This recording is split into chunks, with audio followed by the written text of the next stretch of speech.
আসসালামু আলাইকুম বন্ধুরা। আমি এখন এই যে আলু দিয়ে আলুর বড়া বানাবো।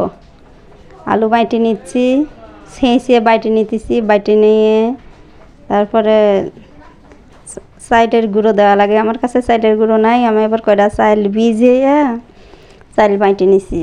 বাইটে নিয়ে এই যে আমার বাটা শেষ। এখন এই যে আমি সব মিক্সার করব। পিস দিয়ে দিলাম, কাঁচামরিচ কুচি কুচি করে নিছি, পিস কুচি কুচি করে নিছি।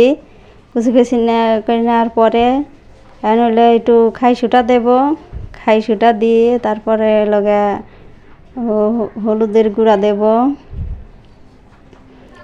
হলুদের গুঁড়া দেব একটু, ধনের গুঁড়া দেব একটু, তারপরে লগে ওই যে মশলা দেব একটু মশলা দিয়ে এটা ভালো করে মিক্সার করে মাখায় নেব।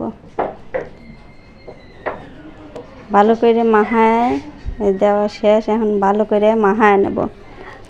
মাখায় সাইডে লবণ দিয়ে দিলাম। লবণ দিয়ে এখন সব ভালো করে মাখাবো। মাখায় সাইডে কয়টা চাইলের গুঁড়ো দেওয়া লাগবে, ময়দা দেবো। আবার অল্প করে কয়টা ময়দা দেব। ময়দা দিয়ে ভালো করে আবারও মাখাবো।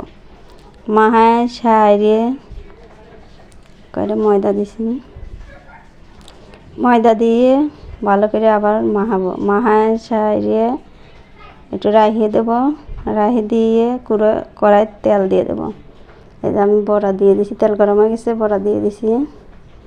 বড়াটা আস্তে আস্তে উল্টায় দেবো। হয়ে গেছে, আমি এখন নামাইতেছি। এই যে আমার রেসিপি ভালো লাগলে লাইক, কমেন্ট, শেয়ার